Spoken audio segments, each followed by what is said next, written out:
এই যে বন্ধুরা, তোমাদেরকে বলছি ছোট্ট একটা টিপস, মনে রেখো কিন্তু খুব কাজে লাগবে।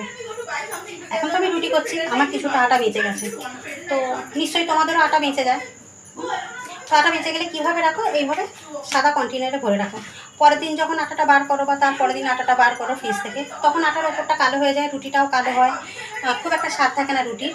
তো আমি বলছি কীভাবে আমি আটা রাখি, যেভাবে আমি আটা রাখলে আমার আটাটা ভালো থাকে, তো সেইভাবে আমি তোমাদেরকে টিপসটা দিচ্ছি। দেখো, এটা একটা তেলের প্যাকেট। আমাদের সব প্রত্যেকের বাড়িতেই তেলের প্যাকেটে তেল আছে, খুব কমই বোতল আছে। তো এই তেলের প্যাকেটটা থেকে যখন তেলটা আমরা ঢেলে নিচ্ছি, প্যাকেটটা আমরা রেখে দিচ্ছি, প্যাকেটটা কিন্তু ফেলছি না। আমি কি কাজে লাগাই জানো প্যাকেটটা? এই যে আটা ভরে রাখি। দেখো, প্যাকেটটা ভালো করে কেটে নিই, তার মধ্যে আটাটা ভরে দিলাম।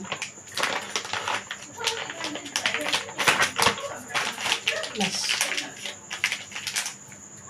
কাজ শেষ। এইভাবে যদি আটাটা রেখে দিই, খুব সুন্দর